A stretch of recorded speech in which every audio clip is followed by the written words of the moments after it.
Hello! Welcome to Slate Money, your guide to the business and finance news of the week. I'm Felix Salmon. I'm here with Elizabeth Spiers, who still has a column at the New York Times. Hello. We are here with Emily Peck, who is still at Axios. Hello, hello. We are going to talk about stablecoins. And is this actually a good thing that has come out of crypto? We are going to talk about the Dallas Cowboy cheerleaders and how much they're getting paid. We have a segment on whether AI is going to replace us all. And when I say us all, I mean podcast hosts. We have a Slate Plus segment on EMILLIs, which is an acronym that was dreamed up by the honchos at UBS, and you get to listen to Slate Plus to find out what it means. So stay tuned, especially to segment 3, where we have an AI-generated segment where Felix-bot, EMILLI-bot, and Elizabeth-bot somehow managed to talk to each other. Slate Money is brought to you by Charles Schwab. Decisions made in Washington can affect your portfolio every day. But what policy changes should investors be watching? Washington Wise is an original podcast from Charles Schwab that unpacks the stories making news in Washington right now and how they may affect your finances and portfolio. Listen at schwab.com/WashingtonWise. This message is brought to you by Apple Card. Get 3% daily cash back when you buy an iPhone 16 with your Apple Card at Apple, subject to credit approval. Apple Card issued by Goldman Sachs Bank USA, Salt Lake City branch. Terms and more at applecard.com. So let's start with the two bills, which I cannot get over how glorious the naming of these bills is. There's two bills, one in the House, one in the Senate. They both regulate stable coins. The House bill is called the Stable Act, and the Senate bill is called the Genius Act, which I don't know who's responsible for this, but I just love it so much. I also think maybe there's somebody in some sort of bureaucratic office that just really doesn't like Trump, and so decided that we needed the combination of the Stable and Genius Act so that you can just call the whole package Stable Genius. So Genius stands for Guiding and Establishing National Innovation for U.S. Stablecoins. Like that's such an awkward mouthful. So a couple of things have happened here. One is that the Senate seems to be ahead of the House. The Genius Act has passed and the Stable Act hasn't. But the more important thing is that we now have what is almost certain to be actual crypto legislation, the thing that people have been asking for a decade. Basically, can you please pass some legislation to say what the laws are governing this brand new asset class? Obviously, these bills are relatively narrowly tailored to just regulate stablecoins, but it's a start, and it's and we now have it's pretty clear that we're going to get something pretty similar to the Genius Act is going to be signed into law at some point in the foreseeable future. Elizabeth, is this good? I think it's good. I think it's good. I think there are a lot of people in the crypto industry who actually want some level of regulation so they at least have clarity about what they can and can't do. I would say almost everyone in the crypto industry who is like based in the United States would fall into that camp. That's probably true. Yeah. But yeah, it basically offers some protection for consumers by basically subjecting these companies that are producing stable coins to more transparency requirements, more actual reserve requirements, and the whole assortment of money laundering compliance that you would face if you were issuing a security or something similar. So yeah, this is the real point of all of this, is that stable coins look and quack a lot like a checking account in many ways. If you have a pile of stable coins in your crypto wallet on your phone, they are worth a set number of dollars. However many USD stable coins you have is how many dollars you have, basically. It works a little bit like if you open up your banking app and it says you have 7.57 USD, like it's basically the same. You have $7.57.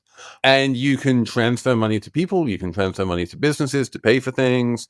And the way you get money into the way you get stable coins is you basically put dollars into that account in one way or another. So it feels very much like a bank account.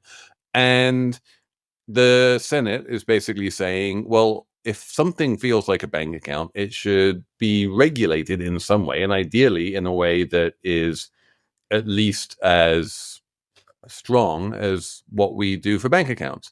And that's exactly what's happening. If you're a bank, you can take in $100 in deposits, and all you need to hold against it is like, $10 of capital or $7 of capital or whatever the latest capital regulations are. If you're a stablecoin issuer, if you take in $100 of deposits, you need to hold $100 of capital. Like every single one of those dollars needs to be backed up with treasury bonds or cash. And so these things do now feel very safe in a way that they didn't feel when it was just Tether floating around the cryptoverse and no one had a clue what was backing it. I think you're right. Obviously, some regulations on stablecoins, which behave a lot like dollars and people use a lot like savings accounts or checking accounts, should be regulated more. And then this legislation definitely says that various regulators will oversee various stablecoin issuers. It's kind of like all over the map. Like if you make a stablecoin and that's less than $10 billion, you can get regulated by a state. If you're a bank, you just get regulated by whoever regulates you already. If you're some weird other kind of company that does a stablecoin, then the Office of Control of the Currency regulates you. So that seems kind of weird. But I thought it was sort of interesting. Telestimos, is that how you say his name, at the Wall Street Journal, has a story that talks about how if a lot of people have stable coins, like Felix was saying, and they're behaving like a checking account, like instead of having your money in the bank, you have your money in a bunch of stable coins and it's sitting with Coinbase, you've taken your money out of an FDIC protected account and put it somewhere else that's a little less stable. Yeah. The one thing they don't have, they do have much stricter regulations in terms of what the issuers can do with the money. Banks can turn around and lend it to anyone they like, whereas the stablecoin issuers can't lend it to anyone really except for the US government. But yes, on the other side, there isn't explicit government guarantees. But the other thing is, so maybe it's still okay because those individuals are still, there's the Coinbases of the world and whoever issues the stablecoin are backing that money one-to-one. So maybe you don't need to worry as much as you do with the bank where you're saying, Felix, they're taking in $100 and they're only backing it with $10 or something. But also what's happening is the stablecoin issuers are taking in all your money and they're putting it in a bank, right?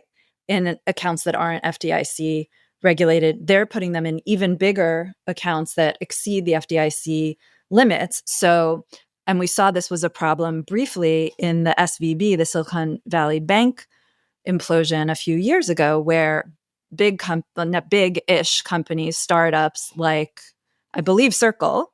Well, Circle was the main one. Circle had $3 billion on deposit at Silicon Valley Bank. Unprotected. And Silicon Valley Bank went bust, and briefly the value of the USDC stablecoin went below $1 because people were worried the Circle didn't have enough cash. So now the question is, or some people are worrying about it, and maybe they don't need to. Maybe it's, it's going to be fine. Everything's always fine in finance, as we know. That was sarcastic. The AI is listening. Maybe it's fine, but there will be more now of these stablecoin companies with a lot of cash to deposit into the banks. And I guess they're making an effort to deposit that cash into the systemically importantest banks or whatever, the JP Morgans, the too big to fail. So maybe it's okay. But it is a new risk. It's like offsetting funds that were held by individuals that were FDIC protected, pooling them together, and now are held by these stablecoin issuers that don't have as much insurance for the money. On some level, that's true. You're going to see, a bunch of money, we don't know how much, leaving FDIC insured bank accounts and going into big pools of stablecoin cash. And some of those pools are going to be in large bank accounts that are not FDIC insured.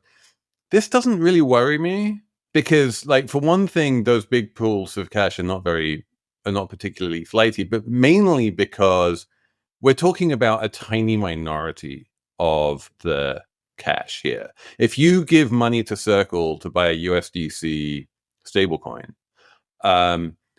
probably 99 cents of that dollar goes just into treasury bonds And they need a certain amount of liquidity because people are constantly buying and selling these stable coins. And so for liquidity management purposes, they need to have some money in the bank.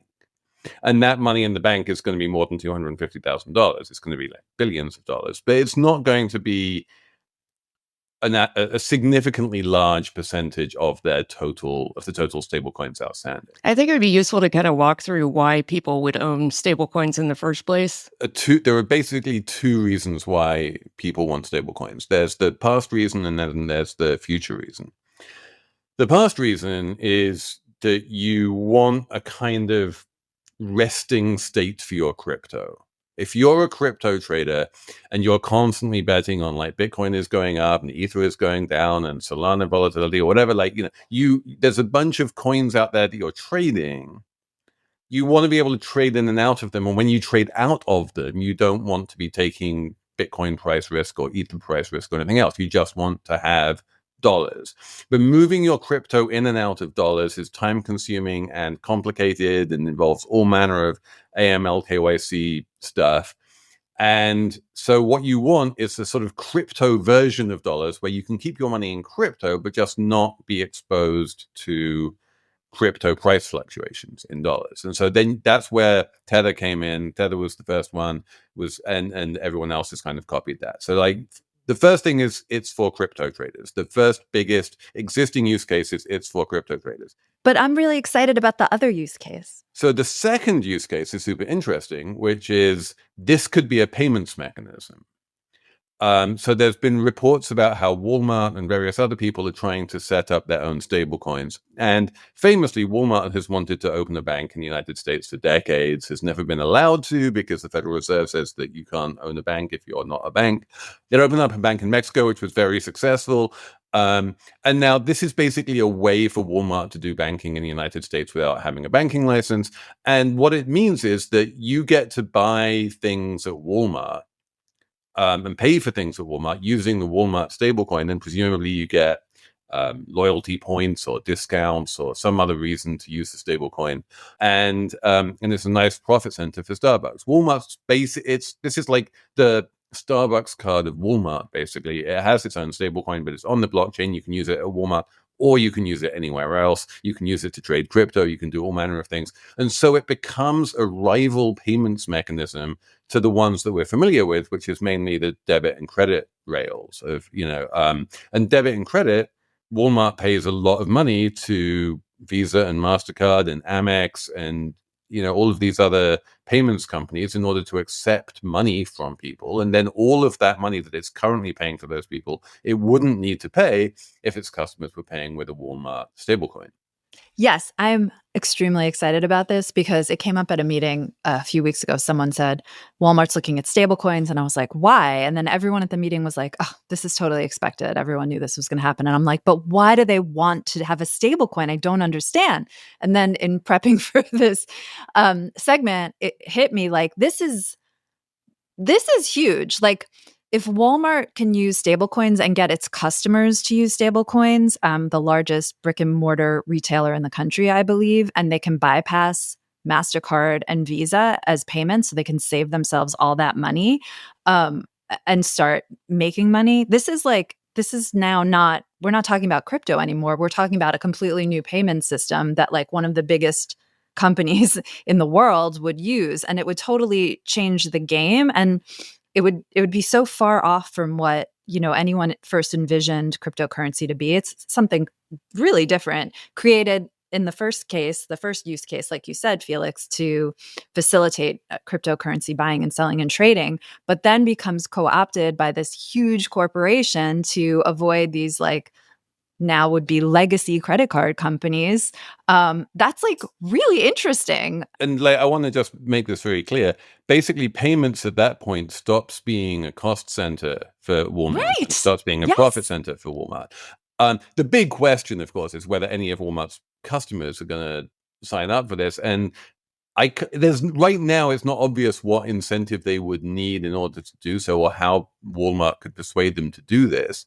But there has been a bunch of legislation. For a long time, the credit card companies basically forced anyone who accepted their credit cards to charge the same price for credit cards as they would for any other transaction. That was then ruled to be illegal. So now you can charge more for credit card transactions, or conversely, charge less for stablecoin transactions. And if Walmart just says, we will give an across the board 1% discount to anyone using the Walmart stablecoin. Walmart, by the way, under the terms of the Genius Act, is not allowed to pay interest on its stablecoin, but it is allowed, I'm pretty sure it's allowed to offer discounts to people who pay with the stablecoin, which is an effective form of interest, right? You put in, They need to do something. It's beyond the 1% discount, because if you think to like the gas station, it's so much easier to pay with a credit card than it is for cash, even though they do a discount for cash. Like, I really don't think if you looked at the data, you would see a huge difference there. I think Walmart or whoever whatever retailer starts doing a stablecoin needs to like Starbucks it. Like, the Starbucks app is so addictive and easy to use that like most people just use it to shop at Starbucks. So like Walmart needs to figure out how to compete on that. And I mean, it's already like done a lot in the digital side of its business. So I feel like it does have a shot of doing something there. I think also rewards programs like that work better than people think they do, in part just because they cause people to go to the same vendors all the time. So this is something that, for a company like Walmart in particular, where their real competitors are really just a handful of companies, getting people to just go to their store simply on the basis that they're getting a tiny bit of reward or loyalty, that does change consumer behavior pretty materially. And, another benefit for Walmart is just that it'll make payments sort of instant for them. They don't have to wait for the payments to settle. And when you think about the implications for companies that are not, behemoths like Walmart, so many small businesses around where I live won't use credit card processing because the interchange fees are so high, and it just takes forever to settle. So there are just a lot of all cash businesses. And I think for smaller businesses that are not, Walmart, there are some implications too here in terms of how stablecoins are going to compete with MasterCard and Visa and traditional payment forms. So yeah, I'm not convinced that we're going to be seeing a bunch of all cash businesses in Brooklyn suddenly starting to accept stable coins if they don't accept credit cards. What would prevent Walmart from white labeling a stable coin? Well, no, I mean, all stable coins are fungible, right? They're all worth $1. So like, if you accept one stable coin, you'll accept all of them, right? So like, the question then becomes, does your cash only business in Brooklyn also start accepting Walmart bucks and USDC and all of the other, I think Donald Trump says he has a stable coin coming out, whatever. Like, there's a bunch of these stable coins. Will you see the small little merchants who don't like paying massive credit card interchange fees? Will you see them starting to accept stablecoins? And you're quite right that it settles instantaneously, but the important thing here is it settles instantaneously into the business's crypto wallet. It doesn't settle instantaneously into the business's bank account, which is where the business actually wants the money to be. If the business wants, it needs to like pay rent or make payroll or pay for coffee or whatever it is that like the business does, it needs to pay with cash out of its bank account. And if you want to move money back and forth between your crypto wallet and your bank account, then suddenly you don't have instantaneous transfers anymore. You don't have instantaneous settlement. It all becomes a bit of a pain in the ass. So I'm not sure this is going to become sort of a quasi cash that a bunch of people use, but we will see. Maybe it will.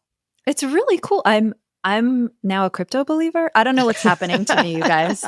I was just learning so much about it, and I thought, oh my God, because so often technologies start out and they're like, they want to be used for one thing, or that's how they're sold. Like, we're all going to use AI to do whatever dumb thing. And then it takes a long time. And then someone figures out, oh, no, that's not what we want to use the technology for. We want to use it for this other thing that's way smarter. And then innovation happens. It's very exciting. But can I just like make the obvious point here? No. The level of innovation we're talking about here is fast, instantaneous payments that settle at par, right?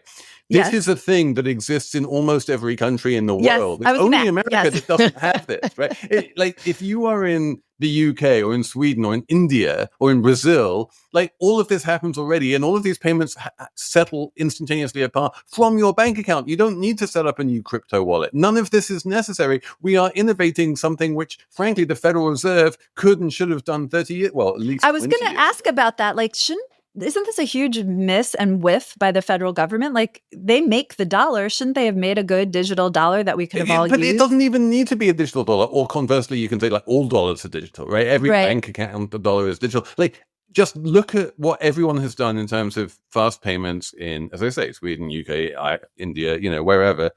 It's like the technology is there. Everyone knows it. The problem is that we don't really have a central bank in this country. We have 12 different Federal Reserve banks and one like board of governors, and none of them really feel empowered to just kind of impose a uniform payment system on the entire country. Right. The only way it happens is because you get enough money into these crypto companies, and then they become massive, influential lobbyists, and that moves. That's the only change in the United States doesn't happen any other way besides lots of big money pulls together. And that's how you get policymakers to move. That's why we have this bill. And the reason it didn't happen up until now, the reason that, a payment system that works didn't happen up until now is because the boards of all of the regional Federal Reserve banks are stacked with community bankers and other bankers who are all like, no, this is our livelihood is making payments inefficient and expensive. So don't make them efficient and cheap. So, but we should also just talk like very briefly while we're on the subject. We should talk about the Circle share price because Circle went public a few weeks ago at $31 a share. And this was below its previous private market valuation of about $47 a share. And then suddenly it started going up. And now I think last time I looked, it was somewhere in the neighborhood of $200 a share. And is this just the most profoundly mistimed, botched IPO of like in living memory? Because if they just waited a couple of weeks, it was pretty obvious that this bill was going to pass. They could have got like $200 a share or at least $150 a share instead of 31. Yes, it was totally mispriced. But my question to you and Elizabeth is like, does that matter all that much? I mean, besides to the people who, bought before the IPO and wanted to make a lot of money and then didn't make a lot of money, like, so what? Well, the people who sold into the IPO and basically the company itself was trying to raise cash in the IPO, right? And it could have raised 5 times more cash with by selling the same number of shares. But like, now they'll be fine because now the stock price is up so much. I'm sure they'll figure it out, right? It's fine.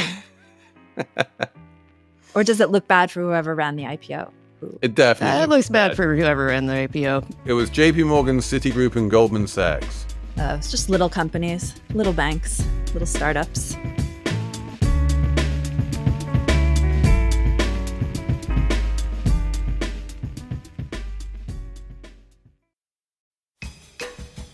Slate Money is sponsored this week by 1Password. You probably don't even know how many SaaS applications are being used at your company right now. And if you can't count, you're not alone. Most people have no idea.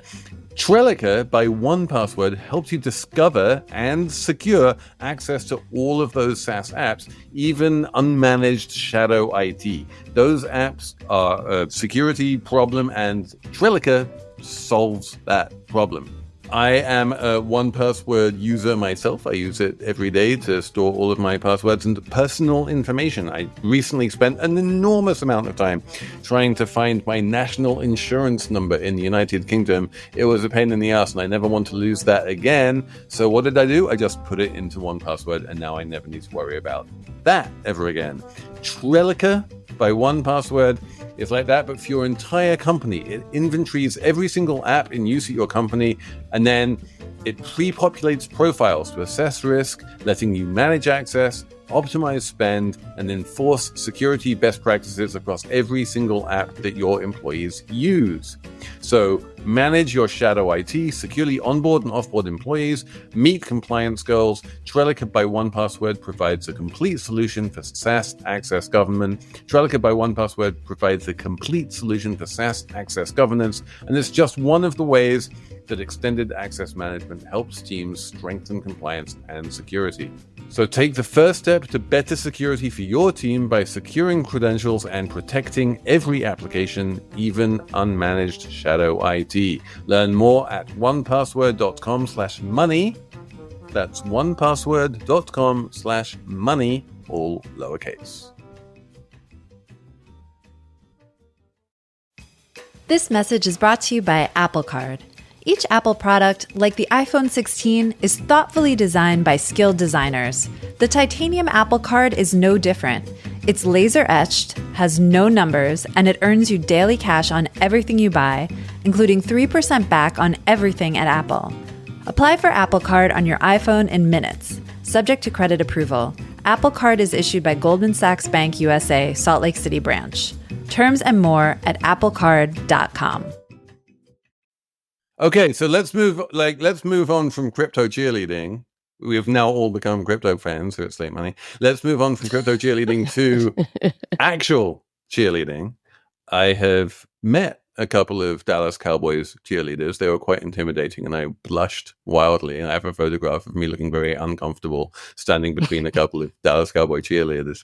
But now I discover, thanks to the news, that these Dallas Cowboys cheerleaders who were gamely posing with me at Cowboy Stadium were woefully underpaid, and only now have they finally received a pay rise to start getting paid commensurately with their talents and their skills and the amount of work they do. Yes. Well, we've known for a long time that cheerleaders, NFL cheerleaders, are woefully underpaid. Like as recently as 10 years ago, the Buffalo Jills, they were the Buffalo Bills cheerleaders, filed a lawsuit because they weren't paid at all. They just got some like appearance fees and things like that. And then rather than pay them, the Buffalo Bills disbanded the Buffalo Jills. And then over the past 10 years, there's been, other lawsuits. The cheerleaders for the team, the formerly known as the Redskins, they also, I believe, filed a lawsuit. And they've just been, obviously compared to football players, just not paid almost anything. The last we heard from the Dallas Cowboy cheerleaders before this recent news, a fifth-year cheerleader said told the New York Times she was making $15 an hour.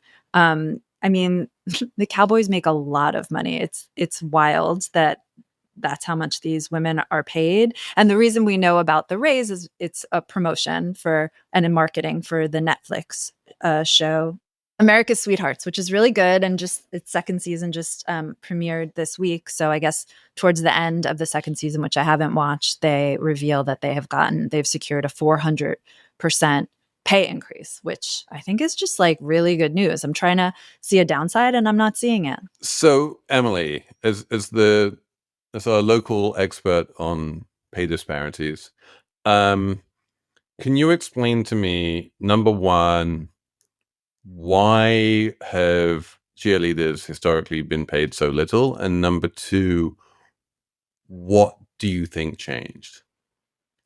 I think the reason they were paid so little is sexism. If you see Charlotte Jones, who is the daughter of the guy who owns the Dallas Cowboy cheerleaders, was asked like, what's up with you not paying the cheerleaders very much? And it was like, well, they do this out of love. And that's an argument you often hear about women in certain roles, like teachers, nurses. They do this out of love. They're not doing this for the money, which is like true of most high skill professions. People aren't just doing them for the money. They are doing them for, passion and love, but they also come with pay. When you're very skilled at a certain job, you also come with pay. And I think cheerleaders, they're eye candy, and they were just exploited by the men who owned football teams for a really long time. They figured as long as they could get people willing to do this, they weren't going to they weren't going to pay them. And that was fine for a long time. And then I think the culture shifted and it just wasn't acceptable anymore. So I think there are two important things you said there. One is that like they could fill all of these roles with extremely enthusiastic and talented cheerleaders without paying more. So there was no market incentive for them to pay more. It wasn't that it's not like now they're paying more, they're going to get better cheerleaders. They're going to get exactly the same cheerleaders they had all along. And they're just going to cost more. So on a sort of basic capitalist level, there was very little reason for the Cowboys to do this. But as you say, like there's a sort of bigger picture thing going on, which is the world is sort of moved to a point where it's saying like if you're doing a skilled job, you should get paid for it. And I think it's impossible to tell the story without talking about like the sort of the way in which the Netflix documentary itself caused the change. I think that, you know, it's presented as being a sort of separate, you know, observing thing. But like that documentary itself, I think without that, we wouldn't have seen it. Well, another thing is just that people don't, absent things like the documentary, they don't think of cheerleading as really an athletic sport, which it is. For high school sports, it's in the top 3 of sports that cause the most serious injuries. Because I think when people think about cheerleading, sort of colloquially, they think of people standing on the sidelines and just cheering for the team. But in most cases, it's a lot of stunning, the sort of acrobatic stuff they do, and gymnastics and things like that. And it does require a lot of skill. But if wages are suppressed across the industry for this one thing, then I don't think it really matters whether there's high demand or not, or whether it requires a lot of skill, because it's about sort of how society values it as a sport, as well as how the teams in particular think it adds value to their franchises. Right. And for the Cowboys, it really, I mean, I think what Felix is saying, what you're both saying is correct. Because what the series did, I watched the first season, it shows you just how hard these women are working and how difficult the things are that they're doing. There's many segments on the show where they talk about the injuries that they've, incurred doing this. There's this one move they have to do where they like jump up in the air and then they land in a split, and they talk about just like how hard that is and how many people have injuries because of it. And like, there's like a lot of scenes of like cheerleaders with like big leg braces on their legs and stuff. Like it really messes you up. It does require a lot of athleticism and skill and hard work. And yeah, I don't think you could watch the show. I mean, it is a propaganda show, right? I mean, the Dallas team is involved with making it and stuff, but you can't come away with it and not be like, wow, those women are working really hard. Like this is so beyond any kind of like eye candy. Like obviously these people need to be paid more. And the show also showed that there's like a demand for content. Like these are marketable. This is a role that's very marketable and brings in obvious cash for this team. So it just becomes harder to hide from that. I would love to have been a fly on the wall in the sort of where the decision was made and how the decision was made. Like Charlotte Jones is sitting in her office and she's, talking to whoever, and she's like, maybe we should start paying these women more. And then if we do start paying them more, like how much more should we pay them? And then, hey, what about if we make the announcement that we're paying them like the big grand finale reveal of the Netflix show, and then that will get us renewed for a 3rd season, and then that will make, we'll get paid more than the amount we're paying the cheerleaders just in sort of renewal fees for the Netflix show or something. They probably also didn't really anticipate that there was going to be a backlash when they agreed to film season 1. I think that was just something that sort of like came out because the cheerleaders were talking about it. And so people became aware of how little they were paid. And it sort of became a story that I don't think the franchise was anticipating. But also, 400% pay raise on $15 an hour is not an amazing amount of money. Like all told, their total package sort of works out to $75 an hour, which is, way above minimum wage. But when you consider that these people are essentially professional athletes, it's still not that high. I mean, if you look at women's women across sports, women NBA players are underpaid, women soccer players are underpaid. Even though I think for women's soccer, they're more of a draw than the men's team. That's been true. And the same in tennis as well. Women have been historically paid less than men, even though there's just as big a draw. Quite aside from cheerleading for like sports teams, there's also cheer as in the sport, the competitive sport, where cheer teams compete against each other. And as far as I know, there's no professional cheer at all. I don't think that professional cheer competitors. Well, there's a whole infrastructure around that. I did that in high school. And there are people who train college teams and some of the professional teams. Like there is a path for you professionally if you really want to do. Oh yeah, I realized there were professional coaches. I just didn't realize there were professional athletes who got paid. Who pays them? Well, in the NCAA system, it's like the school athletic system. They get sponsorships. There are things like that. They're paid the same way that athletes have been historically. They get scholarships. Oh, that kind of pay, right?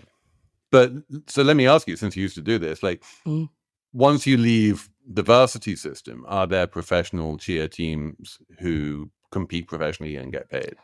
There are now. Like there's they're usually teams that are sort of in between high school and college, because now there are all these private cheerleading gyms where people will go and there'll be intramural competitions. It's sort of like the Little League system, where it's not directly associated with schools. It's completely privatized.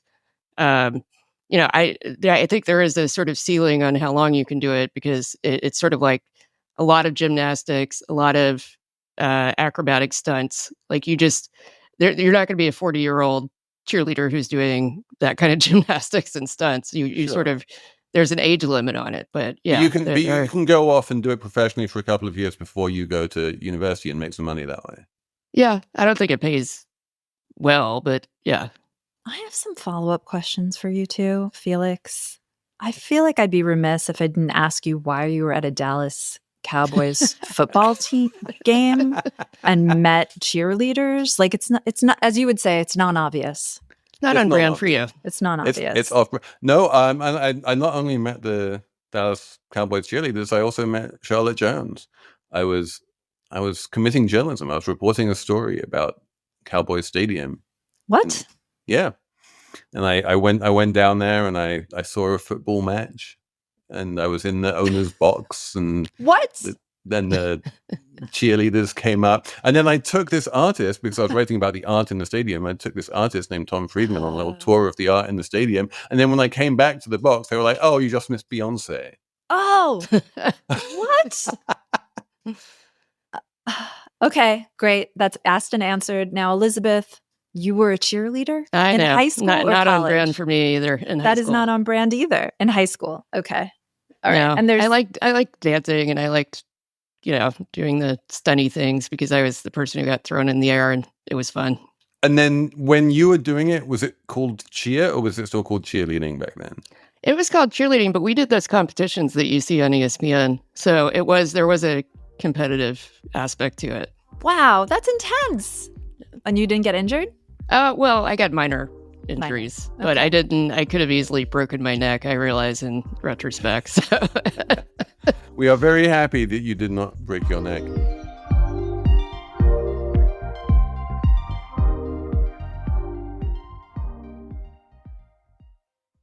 This podcast is brought to you by Progressive Insurance. Do you ever find yourself playing the budgeting game? Shifting a little money here, a little there, and hoping it all works out? Well, with the Name Your Price tool from Progressive, you can be a better budgeter and potentially lower your insurance bill too. You tell Progressive what you want to pay for car insurance, and they'll help you find options within your budget. Try it today at Progressive.com. Progressive Casualty Insurance Company and Affiliates. Price and coverage match limited by state law. Not available in all states. Slate Money is sponsored this week by Upwork. Hiring shouldn't be a hassle or a drain on your budget. Upwork is your one-stop shop to find, hire, and pay top freelance talent, saving you time and keeping costs in check. Companies at every stage turn to Upwork to get things done and find more flexibility in the way they staff key projects and initiatives. Upwork's global marketplace is filled with top talent in IT, web dev, AI, design, admin support, marketing, you name it. Posting a job on Upwork is easy. There is no cost to join.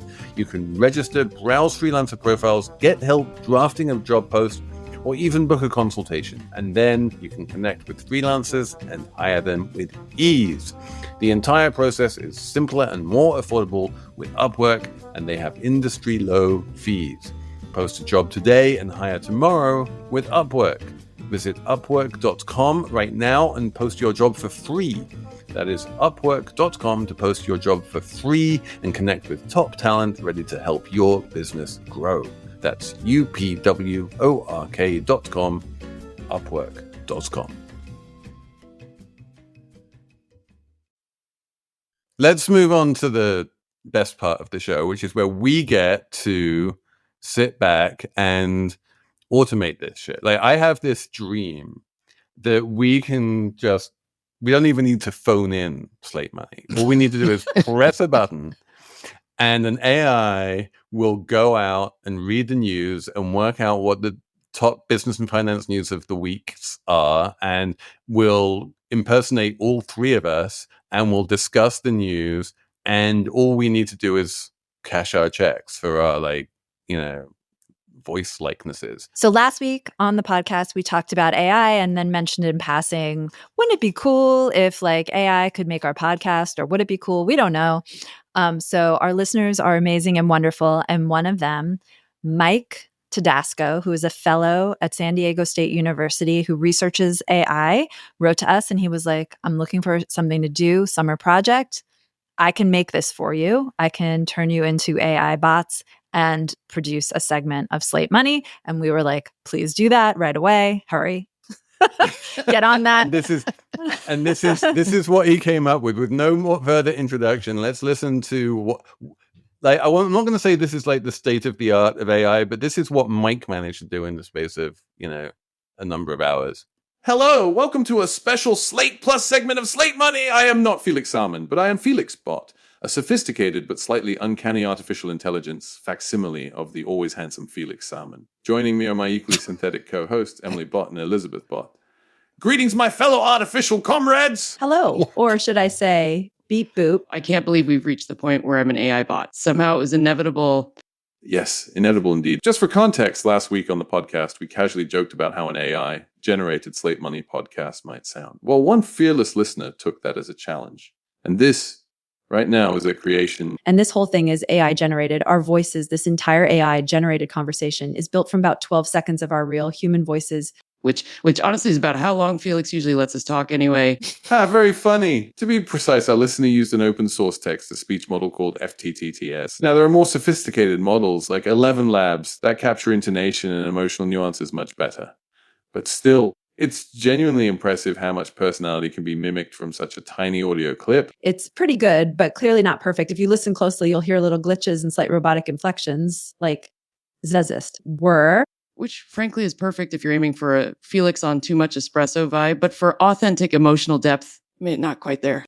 Oh, emotional depth. Not exactly my brand, Elizabeth. But seriously, there is a darker side here. Let's pivot to that. If anyone can mimic someone else's voice convincingly from just 12 seconds of audio, what happens to trust and authenticity in communication? It get really tricky. Imagine your voice used without your consent to something totally outrageous. How would you prove it wasn't actually you? Sounds like another wonderful way to spread misinformation and chaos in our already calm and orderly digital landscape. Joy. Precisely. And it's not just misinformation. There are also privacy concerns, like your voice being used to bypass voice-activated security. Unsettling, right? Yet, here we are gleefully participating in our own digital impersonation. Ironic. I'm starting to wonder, are we training our replacements right now? Felix, should we be worried? Are our podcasting jobs safe? Well, EMILLI-bot and Elizabeth-bot, as convincing as this AI tech might get, it still can't quite match our sparkling chemistry, nuanced sarcasm, and over-caffeinated British charm. Precisely. So at least for now, human podcast hosts seem safe from complete replacement. But let's not get complacent. On that slightly ominous note, maybe it's time to unplug our digital selves and hand things back to our real-world counterparts. Excellent idea. From all of us AI bots here at Slate Money, stay vigilant, listeners, and always check if your host's suspiciously glitchy. Thanks for listening to Slate Money. Joy. In the words of Joy. Elizabeth-bot, joy. Joy. I'm not quite sure how I managed to develop such a strong, intermittent American accent. Yeah, it goes really back and forth. You sound super American at points. It didn't. Yeah, it went from game show host to, dark British comedy in 2 seconds. But it really captured the Elizabeth the darkness, right? The dark sarcasm. The heart of darkness that Elizabeth Spiers carries around with her at all times. My bot is spicy. She's really good. I was listening to this with my wife, and she's like, "That sounds like Radiolab." Like there was something like the sort of editing of it, the way it sped up, and we talked over each other, and there was very forward momentum. Like it has clearly been trained on a bunch of produced podcasts. Which have produced much more than this one, anyway. Yeah, we talked much faster in that sped up version. Like I hope no one expects that I will talk so much faster, because I don't think I can. Yeah, if you normally listen to this on 2x speed, then I fear for you listening to that segment. Yes. I think our jobs are for sure safe. Ha ha ha. Famous last words. Would it be bad if they weren't? Like on a sort of dollars per hour basis, we would get paid so much more if we could just have AIs do this, right? But then but why would we get paid? Like we would have to negotiate some kind of terms and contracts. That's what's happening in Hollywood right now, right? It's like they spent months negotiating the latest union contract, because it's like, fine, you can use the AI audio, but you have to get the permission, you have to pay X amount. That's the key. There's a company that's paying Orson Welles' estate to use his voice, and they are presumably paying for it. So I guess theoretically somebody would have to pay us for the rights to use our voice in an AI. Yeah, but I feel like we're not going to be able to negotiate quite as much money as the estate of Orson Welles or James L. Jones. Yeah. I don't think we have most podcasters, writers. No one has the negotiating leverage. To really I don't know. I don't think you guys know how much I get paid to do Slate Money. I feel like the bar is very low for me. That's true.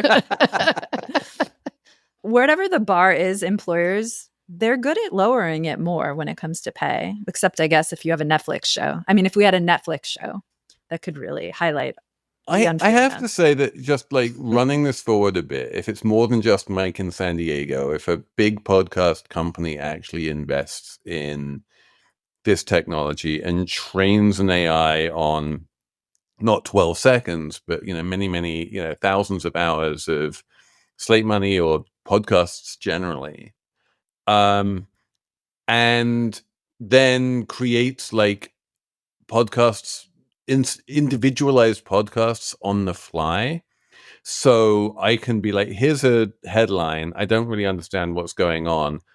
And I point my app at it and I'm like, can you give me a podcast where, and then I just find like all the smart people. I'm like, can you get Shira Overday and Matt Levine to talk about this? And then the AI will just give me a Shira versus Matt take on the headline of the day. And it probably, it could be awesome. It could be interesting. I'm sure both of the AI bots will come up with takes that I wouldn't have come up with myself. It would be interesting for me. AI is just regurgitating or reformulating what's already known. But the delight of the podcast is like, you never know what's going to happen or exactly what's going to be said or asked. Or we're just AIs. We only regurgitate what's already known as well. It's just like no, because the AI wouldn't have known that I like crypto now. Right? The AI would never have had EMILLI-bot say something like, I think I like crypto now. Like, I don't see that actually It would not have known I used to be a cheerleader. That's just impossible. Are you sure? Running to the internet now. The serendipity of the Chat Show podcast is impossible to replicate, and that's what keeps us safe. Yeah, that's what makes podcasts fun to listen to. Is sort of like the ad hoc off the cuffness. I guess a lot of and also very we should, produced now. without getting too meta about this, the thing you will never have in an AI podcast is, now I start to say it, I realize I'm completely wrong. I was about to say you're never going to have a parasocial relationship with the hosts, but we have all read all of these articles about people developing extremely strong parasocial relationships with AIs. So yeah, maybe you can.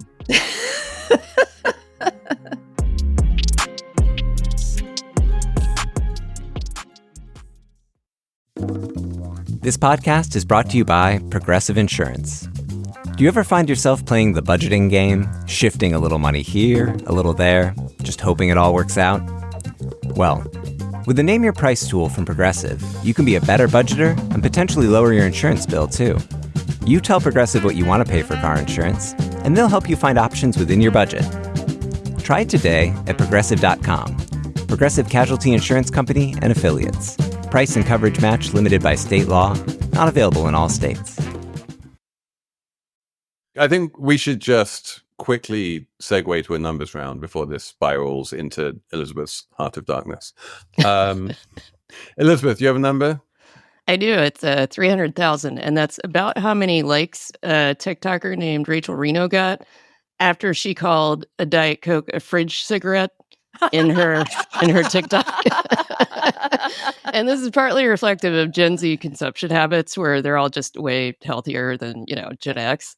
So now they sort of view sodas as being similar to cigarettes. And she did a follow-up TikTok where she said, to further expand on this idea, a Diet Coke is like a Parliament cigarette, and then a regular Coke is more like a Marlboro Red. And if you see anyone with a Coke in a bottle, well, that's just a cigar. I mean, cigarettes are way less. I mean, there's no comparison. That's not true. It would make me feel much cooler, though, to pull a Diet Coke out of my fridge and be like, here's my fridge cigarette. I like it. No, fridge cigarettes. I'm totally adopting that. Emily. 275. That is the number of times a desk worker or a knowledge worker is interrupted by various beeps and boops over an 8-hour workday, like a Teams ping or an email or a chat ping or a calendar invite or whatever. 275 times a day, which works out to about 1.75 every 1.75 minutes. This is data from Microsoft. They looked at anonymized data for all the people who use Office 365 or Microsoft 365. So that's like Outlook, Teams, etc. And they found that we are all being besieged all the time, constantly interrupted. And the side effect is that no one works for 8 hours anymore. They work all the time. Microsoft coined it the infinite workday because as soon as people wake up, they're on their phones looking at their work email or whatever. And into the night, meetings are up 15% or something in the nighttime post 8 p.m. I wrote about this week, and people seem to really like to read about this because they are on the internet all the time looking at this stuff. Is what makes me want an AI version of myself so that I can reduce the number of time that like my workday just expanding constantly. Do it, Elizabeth. We encourage it. You can do that now. You can send like your AI to the meeting and it matters. I've been in meetings where people send their Otterbot to the But you meeting still have to look themselves. at what happened in the meeting and like But you digest just look at it. the Otter transcript, which takes much less time than attending the meeting. Yeah, but like, is anything more boring than like reading a transcript of a meeting? I don't think so. It's faster though. You read the summary of the meeting. Anyway, my number is 0. And this is especially going out to the impecunious New Yorkers among the Slate Money listenership, but all of you, it's kind of interesting. 0 is the amount of money that you need to pay in order to buy really good art at the Zero Art Fair, which is coming back for the second year in early July at the Flag Art Foundation in Chelsea in New York. And the idea is that there's a bunch of genuine, respectable artists who have shown at galleries who have way more art than they know what to do with, and they can't afford to store it, and they want their art to be lived with by people who appreciate it. And so the Zero Art Fair was born by a couple of friends of mine, Bill Pahida and Jen Dalton. And the idea is that artists basically donate art to the Zero Art Fair. You sign a contract when you acquire the art, you pay zero, but if you ever resell it, then you have to, or if you resell it within a certain number of years, you have to pay 50% of the proceeds to the artist. All of this art was shown at galleries at some point. And a lot of it got snapped up by sort of relatively sophisticated collectors the first time around. So this time around, what they're asking is for people who really do want to start building an art collection, but who really don't have the money to do so or the means to do so, to register at zeroartfair.com. And if you register, then you basically get to self-identify as either I need help to live with art, or I can sometimes afford to buy art for myself, or I can afford to help others live with art. And depending on how you answer that and various other bits and pieces, perhaps you get to go along on July 11 or July 12 and pick out a piece of art for yourself for free. You should put a link on the show page or something. Yes, zeroartfair.com. On which note, I think I just need to thank Ben Frisch, who has stepped in to produce this week, along with the regular team of Jessamine Molly and Shayna Roth. Thanks all of you for signing up at zeroartfair.com, for sending us emails, for sending us computer-generated MP3s of bots mispronouncing our own names. It's kind of amazing, this wonderful world that we live in. We have a Slate Plus segment coming up on EMILLIs. If you want to find out what EMILLIs are, listen to that. Thanks for listening to Slate Money, and we'll be back next week with more of this human-generated show.